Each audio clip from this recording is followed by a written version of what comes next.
And we are officially live. Hello, everyone out there at BC WrestlePod land, and welcome to the La Nextrema post show, your NXT PLE review post show here at BC WrestlePod.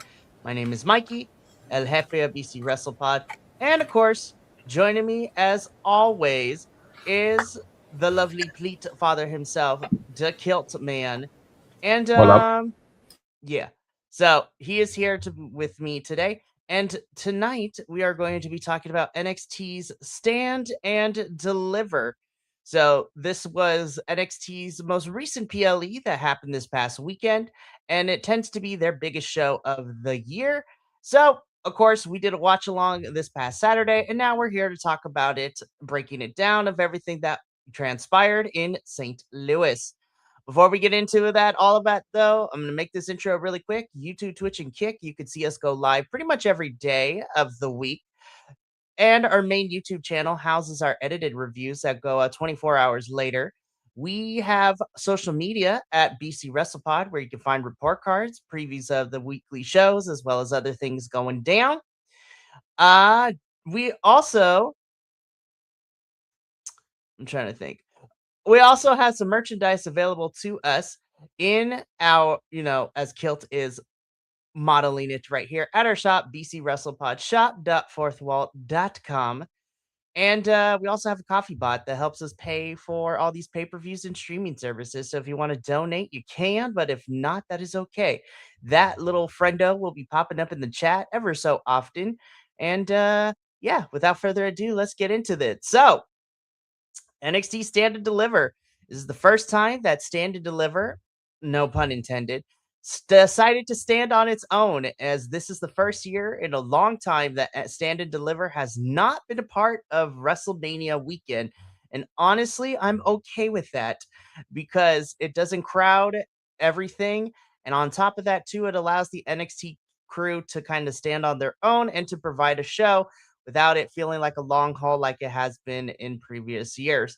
So again, NXT Stand and Deliver took place in St. Louis for this one, and we got a whole bunch of stuff to talk about. So let's just jump into it. We're going to start off with our kickoff match that was on the pre-show, and this was a mixed 10-person tag team match. So on the one side, you have, of course, the Belly Bandits themselves, Hank and Tank, honk honk. We love them dearly. And they teamed up with EK Prosper, our women's speed champion, Ren Sinclair, and Shiloh Hill, and they were taking on the Birthright, which is the faction made up of Lexus King, Charlie Dempsey, Uriah Connors, Stacks, and the current TNA Knockouts champion and NXT star Ariana Grace. This was so much fun. I had a blast. This was chaotic as I figured it would be, given that this was a 10-person tag team match. I love that Ren got to do some chops onto Charlie Dempsey as payback, which was That great. first one was loud as shit. Mhm. And so this was just a great back and forth action. Everyone like got some stuff in. We got to see, Hank Tank do what they do best. EK Prosper flying all over the place. Shiloh Hills becoming one of our new personal favorites here. And just watching Lexus King and Birthright get beat up was kind of nice too. So this was a lot of fun. It would be our team. It would be Team Belly Bandits over here that would pick up the victory with for the team. But yeah, this was a good one. Kilt, what did you think of this countdown match between these 10? Oh, this was great. The only criticism I have um was EP Night. That's two ways. The name change, I understand why they did it. It's silly, but It's yeah. Come on, his name's Eli. Whatever. was this Anyway, moving forward, and also just him. I don't remember the storyline that threw him into this, but he's there, and I'm like, all right, cool. That's literally the only like downside. Not really downside, but it's the only hang up I have in the match. The match was Mhm. amazing, and as I said, Ren slapped the shit out of Charlie. and like that was loud. It It sure was so good. It sure was. Now, I'll talk about it at the end, but it seems that NXT has kind of put in our new Evolve talent in their own little subsection of storylines going on, which I'll talk about at the end because EK and a bunch of other folks are going to be stuck in this this men's speed championship picture, and I'll discuss that at the very end when I briefly talk about yesterday's episode of NXT. But this was a fun 10-person tag match. This is what would be on the countdown. And then we can finally get into the main card. So the main card of Stand Deliver kicked off with our NXT Women's Championship match. This is a triple threat with JC Jane defending her title against both Kendall Gray and Lola Vice. Dare I say, this is probably my favorite match of the entire night. And I think this is what NXT does best because their women's division is carrying not only NXT, but they are carrying women's wrestling right now as far as WWE goes. Because Lord knows that Raw and SmackDown have no clue what they're doing with their women's division right now. Raw And and SmackDown doesn't even know what they're doing with anyone. They are telling the worst stories. that they are. But for me personally, this was probably my favorite match of the entire night. Of course, we did have some blackouts, but as we come to learn later, it wasn't a technical difficulty. It was a difficulty of another kind. But thankfully, it got fixed as the match went on. JC has had a really fun reign. Champion of over 237 days, I believe, is her reign, which was really really cool. And I think she's been fun. Kendall Gray is fantastic, and she's going to do really well here. As she continues to be part of NXT. But of course, anybody who has watched the show knows that we were all happy to finally see Lola finally get that championship and for all the hard work she has put in for the last 3 years for it to pay off because Lola Vice is our winner and our new NXT Women's Champion. But what a match, man. Everyone, false finishes, really great maneuvers from everyone. This was a fantastic match. And I'm really happy and proud of Lola becoming our new NXT Women's Champion. Kilt, what did you think of our triple threat for the NXT Women's Championship? Unimus couldn't do it anything better. The men's match wasn't like the men's match could have been a little bit better, and it would have matched up to this perfectly. I'm not saying the men's match was bad. It's just it wasn't as good. Um, this was such a great match. It was upsetting that there was costume difficulties that caused blackouts on the feed.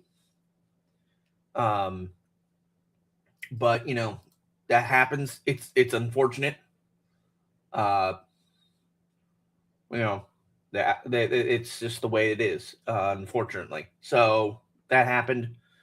Thankfully, there was no countouts during those blackout moments.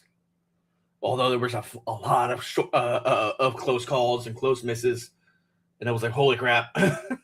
But yeah, this was phenomenal. I'm glad this was a lot of fun. This was a lot of fun watching it live. And then, yeah. But again, Lola is our new NXT Women's Champion. I'm going to talk more about her at the very end. But we move on from this match into our second one of the evening, which was for the NXT Tag Team Championships.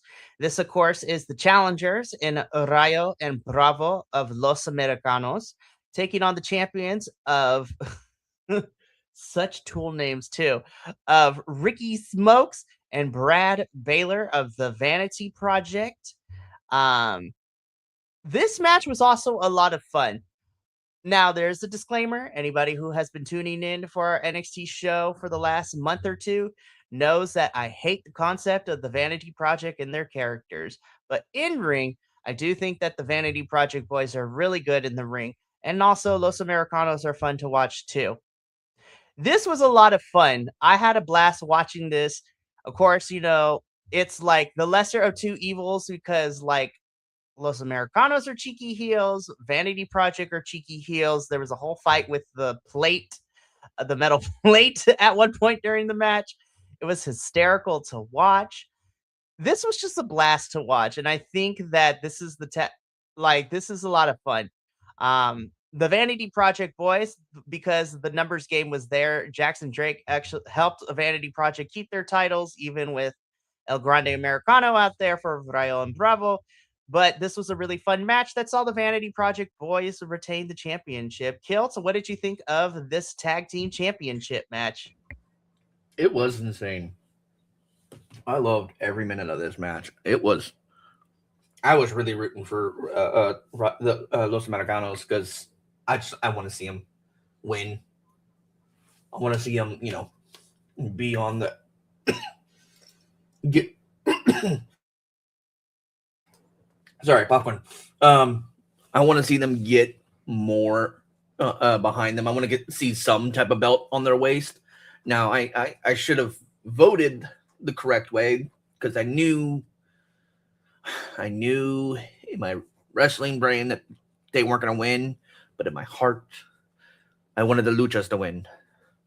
But unfortunately, obviously, we had the Vanity Project and something interesting later. So, yeah, Yes, we will talk about them later too, because it also came up on NXT last night. And I was like, oh boy. Anywho, but again, Vanity Project walks out as the tag team champions, and we move on into our third match of the main card. Ooh, let me go back. Crazy. Alrighty, so let's talk about this, right? So, coming up third in the main card is the only non title match that we have, but this one has a lot of emotional weight to it for all of us. This is the grudge match, if you will, that we've been building up to this for a while now. Sol Ruka versus Zarya in this match. Again, the video package that we got prior to the match was just moi gorgeous. It was amazing. Like, good on the video editing team for putting that together. it was great. I still argue why the hell was Zarya in the middle of the desert? It's crazy. So I'm not gonna lie. I was kind as even though I picked her to win, and it did give me a point on predictions to kind of like bypass a lot of things. I was surprised to see Soul kind of win this one, but now because of Tuesday's episode of NXT, now I understand why. But I'll get into that later. But as far as this match goes, while I definitely enjoyed it, I felt a lot for me personally, because this was the quote unquote grudge match. This wasn't as crazy as I thought it was going to be. I thought it was really solid in ring. I thought there was a really fun like story beats being told during this match, but it like didn't get to that next level of intensity that I thought we were going to get, but I still thoroughly enjoyed the match. And again, at this point when we were watching it live, I was very surprised to see Sol Ruka pick up the victory here. Um, but I really did enjoy this match. I just wish that we got more intensity, but it seems that we're going to be getting that very, very shortly. But Kilt, what did you think of Sol and Zarya's match? Oh, this was so much fun. I enjoyed every minute of this. I won't lie. There there was zero. Okay, I'm gonna generalize real quick. Regardless of what my prediction score was for this event, I have zero complaints about this PLE. This was a great production. It was a okay. Sorry, wait. Let me correct myself. I do have one complaint. I forgot about this. For a split second, as I prepare myself a drink. Um, the only thing that I can complain about this entire show was how poorly the audience was mic'd. That's the only thing I can complain about. At the PC, you can hear damn near one of us fart. That's how well we're mic'd up. And you might not, it's obviously it's in the garden, in the garden theater at MSG, so it's a tighter space. There's probably not a lot, not normal spots for the mics to go for them to be able to do everything. But it's WWE. They have the production crew. They have the ability. They've been there before. They could have mic'd it a whole lot better. They didn't. I don't know why they didn't. I'm not going to argue. That was the only negative thing I have the entire night. This match was amazing. This will set the feud up for the remainder of the year. More than likely, what will happen is Soul will probably get called up probably by the end of the year, maybe in time for Judgment Day or War Games or whatever the rack they're going to use for the Winter PLE. Mhm. Um, she'll definitely be in main roster this time next year for WrestleMania. Is my thought process. Zarya, she'll probably be here for like in NXT for another year. She'll probably feud with a couple other people. But literally, this feud between these two, the breakup, it was forced, but it's getting traction. It's becoming a better I don't like you. A better cohesive cog. It tripped up a little bit and then just kind of seized. It is now running on full gears and I'm loving it. And it's phenomenal. This match was amazing. Lovely. Two things to note. Number one, this took place at the factory, not Madison Square Garden, because we were in St. Louis, not in New York for You this know one. what? That. Sorry, that was my fault. That was the Tuesday before Yes. the And then the second factory. and then the second thing is I'll get into it a little bit later, but I love how you planned this all out for Sol and Zarya. I think this is going to be happening a lot sooner. I'm going to tell you why at the end of the show. But Solruka ends up picking up the victory over Zarya, and later in the evening, we would see her come face to face with Izzy Dame, which would set up their match, which happened last night on NXT. And again, I will talk about that at the end of the show. But we move on from this match, and we're back into the championship picture scene because there we go. We have our first North American Championship match. This is for the men's NXT North American Championship, in which we saw Miles Bourne defend his North American champion against Johnny Wrestling himself, Johnny Gargano. This match ruled. This was a lot of fun. Um, it was nice to see Johnny come back into NXT, and I definitely think this is a really great opponent to go up against Miles. Again, to establish him as our current North American champion. And what a fun way to get a first title. Like, well, this is his second title defense, but like another opponent that is not Ethan Page, which is nice to see. Um, this was really good. I think this is probably the best that not match that Miles Bourne has done so far in NXT, and that's saying a lot because his matches before were also really good. But I think going up against somebody like Johnny Gargano definitely forces to bring everything out of you, which is fantastic. Johnny looked really great here as well. I missed, and I wish main roster would let him wrestle more. Um, because Johnny is fantastic. It was really fun to see Candice kind of play the partner in crime to try to get the win here. This was close. Johnny came close so many times, but unfortunately, he could not get the job done as Miles Bourne would end up winning and retaining the NXT North American Championship. Kilt, what did you think of this match? I love seeing our boy Johnny wrestling back at it. The whole depression angle they've been doing since Tommaso's separation from WWE and joining of AEW has, in my opinion, been hilariously great. I'm glad he's wrestling again. I'm glad they don't just have him laying around all backstage. It was a great gimmick. It was hilarious for him, hilarious with him to get to where he was in this match. And I'm ecstatic. I'm glad to see him wrestling again. I'm glad to see him back in what looks to be good action. And I hope that he this he gets used more. He gets a lot more traction with everything going on with main roster, or if they leave him in NXT and he just starts being the let me help boost up everyone else. Um, I just think it's just great. Love that. So after the match itself, Miles was in the ring celebrating Johnny Gargano and Candice were on the ramp.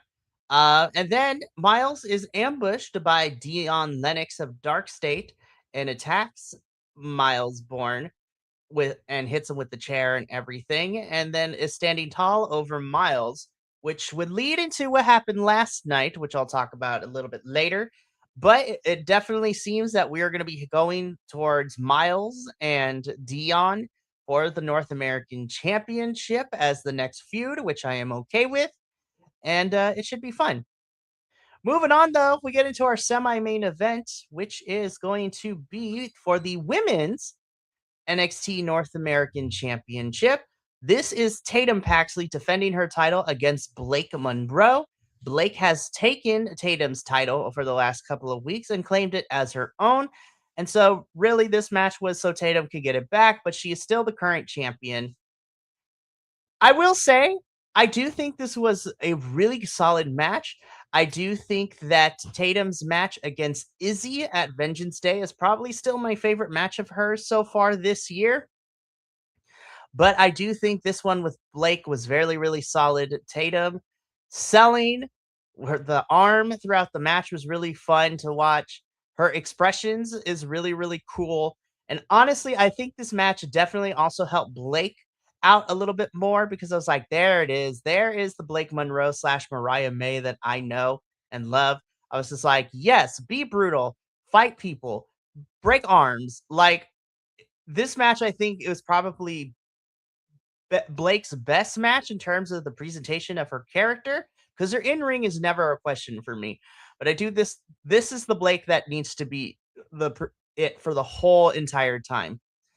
And again, this was really fun. We told a really cool story. Blake almost got the title a couple of times, but Tatum would eventually be able to get Blake, hit her with the cemetery driver, and she would end up retaining her women's North American champion. Kilt, so what did you think of Blake and Tatum?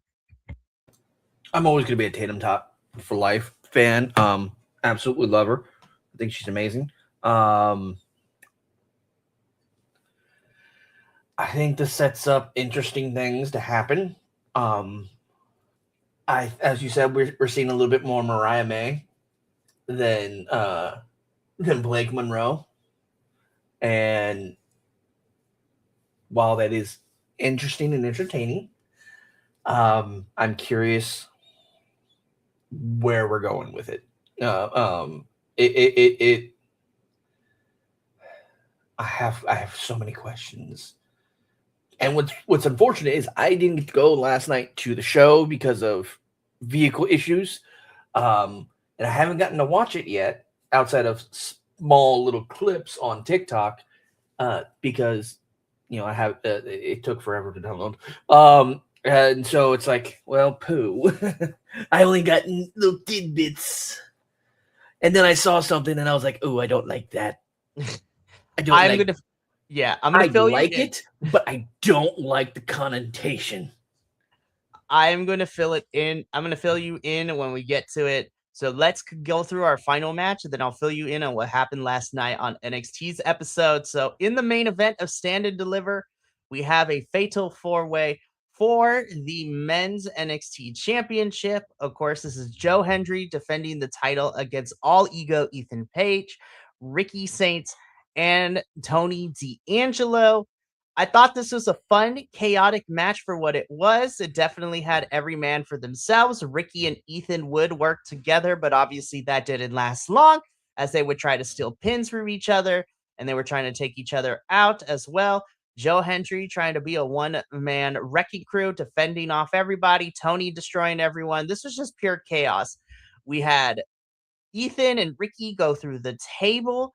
Tony D'Angelo, solidified the win with that pop-up power bomb, which was nuts to watch.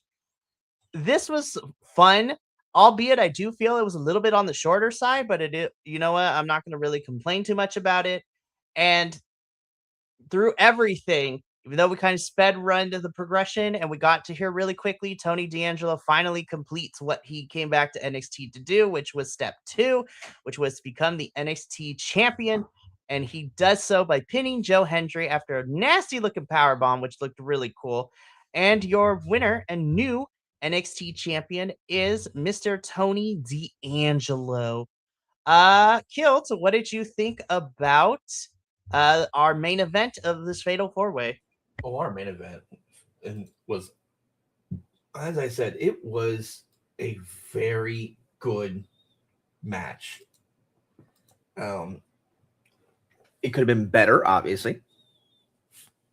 I would have loved to see more Ricky versus Ethan, and but all the digs they were doing at each other was just pure good. It was great. I loved it. I loved every moment of it, and I'm so proud that Tony came out on top. He deserved it. I hope that WWE does our boy Joe Hendry good and brings him up. Should he get a rematch? Yes, but I think he should go up. And I honestly want him on this. I want him on, I think, SmackDown with R-Truth, because that will be hysterical. The interactions will be crazy, and then when you throw in Damian Priest too, because Truth and Damian are the tag team champions for SmackDown. God, so good. It's so much fun. It is so much fun. It'll be great. If Ethan goes up to like Raw, I think Miz is on SmackDown. Miz is on SmackDown. Yeah. Ethan, I think, should go to Raw. Yeah, I think Ethan should go to Raw. Ethan should go to Raw, but because obviously you want the egos to be on opposite sides. But oh my God, a Miz Ethan interaction, I think that feud of who has the bigger ego would last 2 years. That would be phenomenal. Ricky needs to drop this. I'm a fucking whatever the heck this character arc is, and be either a little bit more serious or be a bigger dick. Because this, whatever he's got going on, it doesn't suit him all that well. I'm excited to see what Tony does if they decide to bring like a family aspect back, or if they keep him as a solo. I think he's going to have a great reign this season, so to speak. However long they decide to keep the title on him, I hope it's till the end of the year, if not till next Stand Deliver. Hey, we'll see what happens with all of this and what this the year goes for Tony as we go from Stand and Deliver to next year's Stand and Deliver. I'm pretty sure we will get Stand and Deliver, hopefully in the States, because that's probably what they're going to do. Anywho, so that takes care of the Stand and Deliver portion of our show. But like I promised, let me give you a quick rundown and talk about everything that happened last night on NXT, because we are done with Stand and Deliver, and we are now heading into, as of last night's announcement, we're heading into another 2-week special like we did for Gold Rush during the summer. But we are now heading into the next 2 weeks, which NXT is dubbed NXT Revenge, which I'll get into in a little bit. But here is your quick recap of what happened with NXT last night. So the show opened up with Tony D'Angelo cutting a promo, talking to the crowd. The crowd is telling Tony D'Angelo, "You deserve it." And, Tony is the first ever NXT Grand Slam champion, as he has won the tag titles. He's won the North American. He's won the Heritage Cup. And now he is the NXT champion. He's the first and only NXT Grand Slam champion so far. But as he is cutting this promo, he is interrupted by Joe Hendry, Ricky Saints, and Ethan Page, staking claim to wanting to get to the title. Yes, Kilt. Wasn't Johnny wrestling a Grand Slam? So he's a Triple Crown. He's not a Grand Slam because Johnny Gargano has never won the Heritage Cup. The Heritage Cup is one of those, I think this was before my time situation. The Heritage I don't remember seeing it in the last year. Well, that's because NXT kind of forgot about it. When Tony was feuding with Stacks after the initial turn at last year's Stand and Deliver, they kind of got rid of the Heritage Cup. So that's unfortunate. But back to what I was saying. So we had Tony, Joe, Ricky, and Ethan staking, in the ring. The other three were staking claim to Tony's match. Then they are interrupted with Dark State, which it results in them brawling in the ring. We cut backstage after we come back for commercial, and Robert Stone makes a match tonight. It is an 8-man tag of Tony, Joe, Ethan, and Ricky versus Dark State. So that would happen a little bit later. In the first match of the evening, we had Izzy Dame versus Sol Ruka. Izzy would end up winning this match after Zarya spears Sol ringside. Um, and so this sets up what we're getting at revenge between Zarya and Sol Ruka, which I'll talk about in a little bit. We cut backstage and we see EK and Elio LaFleur and Super Sean Legacy and an NXT debut of Mr. Dorian Van Dux, also known as Mike DeVecchio from Belgium. Uh, Progress wrestler, European wrestler. He is officially now part of the NXT brand, it seems, which I love. I love Mike D. I think he's fantastic. And he and EK are going to be going at it next week in the men's speed championship tournament, as Elio has to vacate it due to him being injured. So that should be a lot of fun. We had a triple threat: Josh Briggs, Jasper Troy, and Keanu Carver. This was okay. It went too long. We went through 2 commercial breaks. The match probably didn't need to go that long because everybody was getting gassed. But Keanu Carver would end up winning by pinning Josh Briggs. And then later in the show, Keanu and Tony D'Angelo would have a stare down later. So I'm like, okay, we're going to keep that in our back pocket. Tatum Paxley and Shiloh Hill cut a promo together. They're just hanging out backstage. And I have to say, I love these two as a dynamic duo. I think Tatum and Shiloh are fantastic as a pair.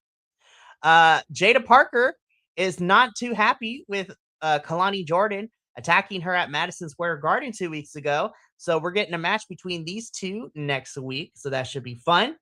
In the first round of the speed tournament, Lexus King of the Birthright would end up defeating the debut of NXT's new signing from the Independents, Mr. Chaz Hall, also known as Starboy Charlie of the Independents. I love Starboy Charlie. He's been tearing it up on the West Coast independent scene, and I'm so excited. I think he's going to do great in NXT, but Lexus will be moving on to the final round, and then he will either be facing EK Prosper or Dorian Van Dux in the finals. So that's fun. Tony D and Miles Bourne want matches from Stone because prior to this, Tony D'Angelo, Ethan, Ricky, and Joe would beat Dark State. Ethan would get the hot tag, kick Tony out of the ring, like literally kick him out to get score the pinfall, and then Tony demolished Ethan. So that's a whole thing. Um, Blake Monroe and the Vanity Project are together now, apparently. So for right now, they're going to be a 4-person faction, which should be fun. And the Vanity Project gives Blake Monroe her own version of the NXT Women's North American Championship because she's delusional. And we get a fun mixed tag team match with Shiloh and Tatum versus Blake and Jackson Drake of the Vanity Project. The other Vanity Project boys would get in the way, which would allow Blake to capitalize, and she and Jackson Drake pick up the victory. And then we ended the show with Lola Vice cutting a promo at the end of the show. She is interrupted by Fatal Influence. JC wants a rematch. Lola says, bet we can do this. And Robert Stone comes out and makes that match official. He also announces that the next 2 weeks, NXT will be having special shows, as the 2-week event called NXT Revenge is going to be happening next week and the following week. So the Tuesday before Mania and the Tuesday after Mania. And these are the matches that we have made so far. Next week, we're going to get Kalani Jordan versus Jada Parker, which should be fun. Tony D'Angelo will be taking on Ethan Page for the NXT Championship, which to me, I'm pretty sure this is Ethan's final match. I think he is getting called up to main roster after this match with Tony, to be completely honest. So I think Ethan is heading on up after this. We are also getting Lola versus JC next week for the NXT Women's I want to say keep saying North America for the NXT Women's title. That I'm pretty sure this means that JC is also done too next week. And then in 2 weeks, Kilt, we're probably going to see Sol Ruka get called up because she and Zarya are going to have their match in 2 weeks on the week 2 of NXT's Revenge, and it is a last woman standing match.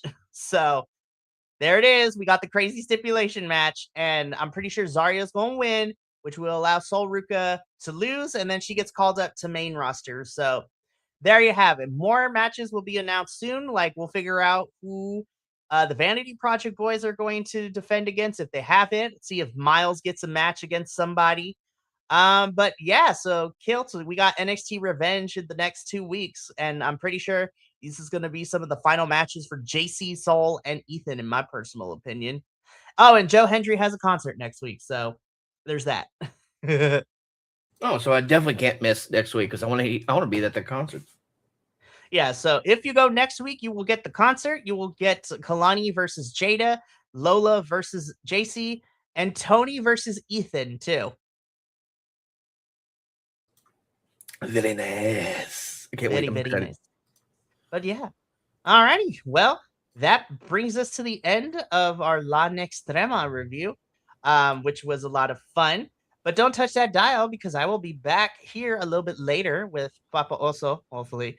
And we will be talking about some CMLL later tonight. And then the rest of this week, we have some fun stuff. Tomorrow evening, we have Progress Wrestling. So I will be here to cover chapter 192, Cause and Effect. Before I head on out to this crazy event I decided to go to last minute, which I'll tell Kilt about off camera. I'm excited. It's going to be fun. It's non-wrestling related, but it's still fun. Then on Friday, the TNA crew will be here for the Go Home edition of TNA to talk about the Go Home show for this upcoming Thursday's episode of Total Nonstop Action Wrestling. And then we will also be making our predictions for Rebellion, which is this Saturday, which then leads into Saturday. Myself and hopefully my good friend JT, we will be doing a live watch along for TNA's Rebellion. So we got 9 matches made. It's going to be crazy, coming to us live from Cleveland, Ohio. And then next week, we begin WrestleMania Hell Week. We got our Eve Battle Girl, our Eve Riot Girls event, Bruised, Battered, and Hung Over, which is going to be a lot of fun to talk about. Tuesday, we have AEW Dynasty, NXT and CMLL on Wednesday. Thursday is Mystery Wrestling 24, which is going to be exciting. And then Friday kicks off Hell Week because we will be doing a watch along in the afternoon for GCW's Bloodsport, as well as our review for TNA Rebellion. And then next Saturday, Kilt, night 1 of Mania is upon us. So that should be interesting. So We're going to be we're to a point where we're probably going to be almost streaming like the entire weekend. yep. Almost, like literally, there'll be a few hours of breaks and whatnot, but it will almost be continuous. It will be continuous because Friday, Saturday, and Sunday is like nothing but watch alongs because Bloodsport watch along and Rebellion post show on Friday, Effie's Big Gay Brunch and night 1 of Mania on Saturday, and then Joey Janela's Spring Break and night 2 of Mania on Sunday. So it's going to be a packed schedule. And then that's not even including all the shows that we're covering after the weekend. But the cool thing is too, and to kind of give everyone a heads up, you will see some of our friends be popping in. Nick is going, and his lovely wife Nikki will be popping in ever so often throughout the weekend, as well as our new friends Matt and Sean at If We Had the Pencil podcast would be popping in too. I'm also working out something with Matt and Sean to see if I can pop in or we can pop in Tuesday on their show as a lead into WrestleMania weekend, but I'm gonna confer those details with them later this week. But yeah, that's gonna be it for us here tonight. Thank you so much. I got a doggo that needs to go to the bathroom here shortly, so I am going to sign us off really quickly and then talk to Kilt for a few seconds, and then got to take care of that. But from all of us here at BC WrestlePod to you at home, remember, take care of yourself, love one another, stay iconic, and more importantly than anything, you always deserve to finish your story. We will catch you. Well, I will catch you later in a little bit for CMLL. But until then, sayonara, adios, and Titty until sprinkles. until next time, peace.